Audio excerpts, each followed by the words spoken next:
वाराणसी के बाद अयोध्या में लगेगा बीजेपी शासित राज्यों के मुख्यमंत्रियों का जमावड़ा। 11 सीएम और 3 डिप्टी सीएम करेंगे रामलला के दर्शन। सुबह 11 बजे अयोध्या पहुंचेंगे सभी मुख्यमंत्री। दोपहर 2 बजे हनुमानगढ़ी में करेंगे दर्शन।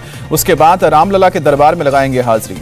अयोध्या में दर्शन करने वालों में मध्य प्रदेश, उत्तराखंड, हरियाणा, गुजरात, हिमाचल और गोवा के सीएम होंगे शामिल। बीजेपी अध्यक्ष जेपी नड्डा भी साथ रहेंगे मौजूद। असम, अरुणाचल, नागालैंड, मणिपुर और त्रिपुरा के सीएम भी करेंगे रामलला के दर्शन। बिहार के दोनों डिप्टी सीएम भी मौजूद रहेंगे। लखनऊ में आज यूपी नंबर 1 अभियान की शुरुआत करेंगे सीएम योगी। संकल्प पत्र के लिए लोगों का सुझाव लेगी बीजेपी। यूपी नंबर 1 अभियान कार्यक्रम में यूपी के दोनों डिप्टी सीएम और प्रदेश बीजेपी अध्यक्ष स्वतंत्र देव सिंह मौजूद रहेंगे। बीजेपी मैनिफेस्टो कमेटी के सदस्य भी इसमें शामिल होंगे। लखनऊ में आज ग्राम पंचायत सम्मेलन में शामिल होंगे सीएम योगी। प्रदेश की सभी ग्राम पंचायतों में ग्राम सचिवालय का करेंगे शुभारंभ। आज से यूपी विधानसभा का शीतकालीन सत्र होगा शुरू। सिर्फ 3 दिन तक चलेगा सत्र। यूपी विधानसभा में गुरुवार को पेश होगा दूसरा अनुपूरक बजट। 2022-23 के लिए लेखानुदान भी होगा पेश। यूपी विधानसभा शीतकालीन सत्र के हंगामेदार होने के आसार। लखीमपुर खीरी समेत कई मुद्दों को लेकर कर सकता है विपक्ष हंगामा। अखिलेश यादव के जौनपुर दौरे का आज दूसरा दिन। 4 जगह जनसभा को संबोधित करेंगे। अखिलेश यादव ने जौनपुर में की समाजवादी विजय रथ यात्रा। युवाओं को नौकरी देने को लेकर यूपी की योगी सरकार पर सवाल उठाया। अखिलेश ने युवाओं में भरा जोश, बेरोजगारों को दिखाए सपने। कहा कि सरकार बनते ही नौकरियां देंगे। जौनपुर में अखिलेश यादव का निशाना। कहा कि काशी विश्वनाथ कॉरिडोर तैयार होना अच्छी बात, पर जब दवा ऑक्सीजन की जरूरत पड़े बीजेपी अनाथ किया। पीएम मोदी पर दिए विवादित बयान पर अखिलेश यादव की सफाई। कहा कि मेरा मतलब था बीजेपी सरकार से अंत। वाराणसी से प्रधानमंत्री मोदी ने दिया विकास का बड़ा संदेश। कहा कि काशी ने दिखाया इच्छा शक्ति हो तो हो सकता है बदलाव। पीएम ने काशी के विकास मॉडल को भी सबके सामने रखा। बोले 2014-15 की तुलना में 2020 में पर्यटकों की संख्या भी दोगुनी हुई है। वाराणसी के सर्ववेद मंदिर का पीएम ने दौरा किया। सदगुरु सफलवाद की प्रतिमा पर पुष्प अर्पित किए। दिल्ली में सोनिया गांधी के आवास पर हुई विपक्षी नेताओं की बैठक। आगे की रणनीति पर चर्चा। सोनिया गांधी की बैठक में एनसीपी, शिवसेना और डीएमके समेत 5 विपक्षी दलों के नेता शामिल हुए। ममता बनर्जी की पार्टी टीएमसी को नहीं मिला था निमंत्रण। मीटिंग के बाद बोले फारूक अब्दुल्ला। कहा कि देश को मुश्किल घड़ी से निकालने को लेकर चर्चा हुई। बैठक के बाद बोले संजय राउत, विपक्ष को एकजुट करना मुख्य एजेंडा। आगे भी होगा बैठक। संसद भवन में आज फिर होगी विपक्षी नेताओं की बैठक। राज्यसभा सांसदों के निलंबन के मामले में आगे की रणनीति पर चर्चा की जाएगी। राहुल के नेतृत्व में निलंबित सांसदों के समर्थन में विपक्ष की मोर्चाबंदी। मंगलवार को गांधी प्रतिमा से विजय चौक तक निकाला गया मार्च। विपक्ष के प्रदर्शन पर केंद्रीय मंत्री प्रहलाद जोशी का बयान। बोले कि हमारी कोशिश निलंबित सदस्य माफी मांगे और सदन में वापस आए। संसद में आज लखीमपुर कांड पर एसआईटी रिपोर्ट का मुद्दा उठाएगा विपक्ष। गृह राज्य मंत्री अजय मिश्रा टेनी के इस्तीफे की मांग करेंगे। लखीमपुर कांड में एसआईटी ने किसानों को गाड़ी से कुचलने को हत्या की सोची समझी साजिश माना। आशीष मिश्र समेत 14 पर बदली गई धाराएं। लखीमपुर के मामले में अखिलेश का हमला। जांच में मंत्री और उनके बेटे की साजिश साबित हुई है। अब गृह राज्य मंत्री इस्तीफा दें। लखीमपुर कांड को लेकर राहुल गांधी का ट्वीट। लिखा, धर्म की राजनीति करते हो, अब राजनीति का धर्म निभाओ। प्रियंका गांधी ने गृह राज्य मंत्री अजय मिश्रा के इस्तीफे की मांग की। पीएम से मंत्री के रोल की जांच करने की भी कहा। असदुद्दीन ओवैसी का पीएम मोदी पर हमला। बोले कि गृह राज्य मंत्री टेनी अगड़ी जाति से हैं, चुनाव में वोट चाहिए इसलिए उन्हें नहीं हटाया जा रहा है। हरसिमरत कौर की लखीमपुर खीरी पर कड़ी प्रतिक्रिया। कहा कि सिर्फ गृह राज्य मंत्री नहीं बल्कि पूरी बीजेपी कटघरे में खड़ी है।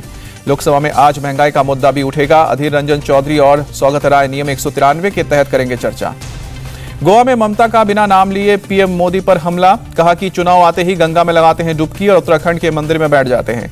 गोवा में सीएम ममता बनर्जी की रैली। बीजेपी पर जमकर निशाना साधा। ममता ने कहा कि कोई मुझसे पूछे कि तुम हिंदू हो या मुसलमान, मैं कहूंगी मैं सबसे पहले इंसान हूं। मुंबई में 28 दिसंबर को नहीं होगी राहुल की रैली। ओमिक्रॉन के खतरे की वजह से कांग्रेस ने रैली को टाला।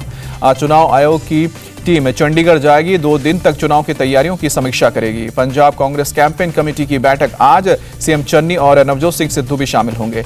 पंजाब कांग्रेस को झटका। पूर्व कांग्रेस सांसद अमरीक सिंह समेत 4 पूर्व विधायक कैप्टन की पार्टी में शामिल हुए। आज 2 दिन के पंजाब दौरे पर जाएंगे दिल्ली के सीएम केजरीवाल। जालंधर में तिरंगा यात्रा में शामिल होंगे। गुरुवार को प्रकाश सिंह बादल के गढ़लंबी में जाएंगे सीएम केजरीवाल। लोगों से भी तिरंगा यात्रा में शामिल होने की अपील की है। आज दोपहर 1 बजे मोदी कैबिनेट की बैठक होगी। आर्थिक मामलों की कैबिनेट कमेटी की भी आज होगी बैठक। पीएम मोदी 16 दिसंबर को किसानों से करेंगे संबोधित, नेचुरल खेती पर होगा जोर। बजट की तैयारी में जुटी वित्त मंत्री निर्मला सीतारमण आज कृषि और एग्रो प्रोसेसिंग इंडस्ट्री के विशेषज्ञों के साथ मीटिंग करेंगी। राष्ट्रपति रामनाथ कोविंद आज 3 दिन के दौरे पर बांग्लादेश जाएंगे। बांग्लादेश के 50वें विजय दिवस समारोह में शामिल होंगे। राजनाथ सिंह ने पाकिस्तान को दिलाई उसकी हार की याद, कहा कि 1971 के युद्ध में भारत की जीत विश्व इतिहास की सबसे बड़ी जीत। रक्षा मंत्री राजनाथ सिंह ने कहा कि पाकिस्तान के खिलाफ आतंकवाद की भी जंग हम जीतेंगे।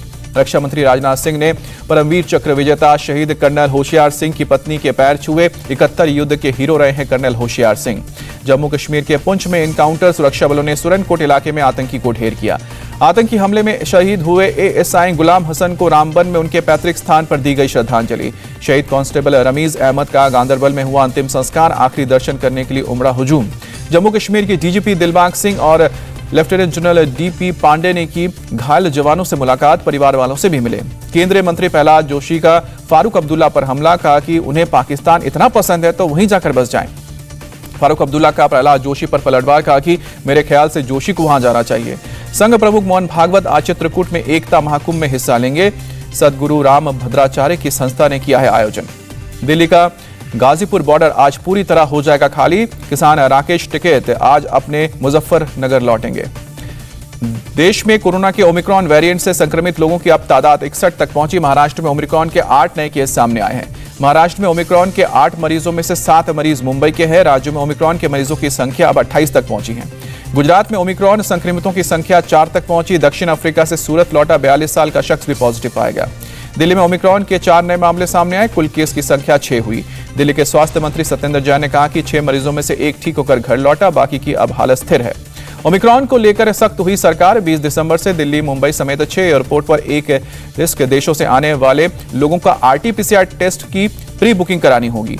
फाइजर ने कोरोना की ओरल टैबलेट को बताया है ओमिक्रॉन वेरिएंट के लिए काफी असरदार। अस्पताल जाने और मौत के मामलों में करीब 90% तक की कमी। चीन में ओमिक्रॉन वेरिएंट का दूसरा मामला आया सामने। 67 साल का शख्स पाया गया पॉजिटिव। ब्रिटेन के स्वास्थ्य मंत्री ने ओमिक्रॉन को देखते हुए पाबंदी बढ़ाने पर जोर दिया। बूस्टर वैक्सीन की रफ्तार भी बढ़ाई। 3 साल से ऊपर के बच्चों के लिए अगले 6 महीने में आएगी वैक्सीन। सीरम इंस्टीट्यूट के सीईओ अदार पूनावाला का बयान। बूस्टर डोज से शरीर में बनती है ज्यादा एंटीबॉडी, पर्याप्त डेटा के आधार पर बोले अदार पूनावाला। भारत में 55% से अधिक वयस्क आबादी फुली वैक्सीनेटेड हुई। केंद्रीय स्वास्थ्य मंत्री मनसुख मंडाविया ने जानकारी दी। देश में कोरोना के 5,784 नए केस सामने आए। 571 दिनों में आए हैं सबसे कम केस। देश में एक्टिव केस की संख्या अब 88,993 रही है। केरल में 3,377 नए कोरोना के केस, 174 लोगों की मौत। महाराष्ट्र में कोरोना के 684 नए मामले सामने आए हैं, 24 लोगों की जान गई है। मुंबई में कोरोना के 225 केस, 1 मरीज की मौत। मुंबई में आज से और पुणे में 16 दिसंबर से खुलेंगे पहली से लेकर 7वीं तक के स्कूल। कोरोना प्रोटोकॉल का पालन करना होगा। बीएमसी ने करण जौहर और उनकी मां का आरटी-पीसीआर टेस्ट किया है। 10 स्टाफ मेंबर्स का भी टेस्ट हुआ है। आज आएगी रिपोर्ट। करीना कपूर का पहली बार बयान आया सामने। पार्टी में कोई बीमार नहीं था, जो खास रहा था उसे पार्टी में नहीं आने चाहिए था। करीब 1.5 साल बाद आज से फिर शुरू होगी दिल्ली काठमांडू बस सेवा। कोरोना की वजह से सस्पेंड थी। महाराष्ट्र के पूर्व गृह मंत्री अनिल देशमुख की न्यायिक हिरासत 27 दिसंबर तक बढ़ी। आर्थर रोड जेल में बंद है देशमुख। यूपी के शामली में वांटेड क्रिमिनल ने थाने में सरेंडर किया। हाथ ऊपर उठाकर कोतवाली तक पहुंचा। गाजियाबाद के साहिबाबाद थाना क्षेत्र में पुलिस टीम पर हमला। बदमाशों की धरपकड़ के लिए दबिश देने गई थी पुलिस। ज्वेलरी शोरूम से डायमंड रिंग चुरा रहे शख्स की तस्वीर अब सामने आई है। दिल्ली के कनॉट प्लेस की घटना। सेल्स गर्ल्स से छुपाकर डायमंड रिंग चुराने की कोशिश की। सीसीटीवी में कैद हुई चोरी की वारदात। गहलोत सरकार के कैबिनेट मंत्री महेंद्रजीत मालवीय के बेटे रिसेप्शन के जश्न में जमकर फायरिंग। बांसवाड़ा में हुआ है रिसेप्शन। उत्तराखंड के स्वास्थ्य मंत्री धन सिंह रावत की गाड़ी दुर्घटनाग्रस्त। स्वास्थ्य मंत्री को आई मामूली चोट। छत्तीसगढ़ के बलरामपुर में हुए कुएं में डूबकर 7 साल के स्कूली बच्चे की मौत। मातम में डूबा परिवार। हिमाचल प्रदेश के कुफरी में हुई बर्फबारी के बाद बड़ी तादाद में सैलानी पहुंच रहे हैं, स्केटिंग का मजा ले रहे हैं। महंगाई के मुद्दे पर दिल्ली में यूथ कांग्रेस ने प्रदर्शन किया। केंद्र सरकार की नीतियों का विरोध किया। संगरूर में बड़े प्रोजेक्ट का उद्घाटन करने पहुंचे सीएम चरणजीत सिंह चन्नी। बेरोजगार टीचर्स ने विरोध प्रदर्शन किया। बिहार के गया में अपनी शादी में दुल्हन ने निकाली बारात। घोड़ी पर सवार होकर डांस किया। अंकिता लोखंडे और विकी जैन की धूमधाम से शादी हुई। शंखनाद और मंत्रोच्चारण के बीच दोनों ने एक दूसरे को वरमाला पहनाई। शादी के बाद मुंबई लौटे विक्की और कटरीना हाथ में हाथ डाले नजर आए दोनों। कैरेबियन देश हैती में फ्यूल टैंकर में लगी आग, 50 की मौत। फ्यूल टैंकर सड़क पर पलटा। बिखरे तेल को लेने सैकड़ों लोग जमा हुए। उसी वक्त टैंकर में धमाका हुआ। उत्तरी कैलिफोर्निया में जोरदार बारिश, चट्टानों के खिसकने और मडस्लाइड का खतरा। इटली में इमारतें गिरने से 2 लोग लापता, धमाके के बाद ध्वस्त हुई इमारत। दक्षिण अफ्रीका के खिलाफ वनडे सीरीज में खेल सकते हैं विराट कोहली। बीसीसीआई सूत्रों के मुताबिक विराट से नहीं हुई है इस मुद्दे पर कोई बातचीत। दक्षिण अफ्रीका दौरे के लिए 16 दिसंबर को रवाना होगी भारतीय टीम। कप्तान विराट कोहली आज करेंगे प्रेस कॉन्फ्रेंस। भारत अगले साल मार्च में 3 वनडे मैच की सीरीज के लिए अफगानिस्तान की करेगा मेजबानी। अफगान बोर्ड ने अपने क्रिकेट शेड्यूल का ऐलान किया। पाकिस्तान ने वेस्टइंडीज को दूसरे T20 में 9 रन से हराया। तीनों मैचों की सीरीज में 2-0 से आगे। पाकिस्तान ने 20 ओवर में 8 विकेट पर 172 रन बनाए। वेस्टइंडीज की टीम 20 ओवर में 163 रन पर ऑल आउट।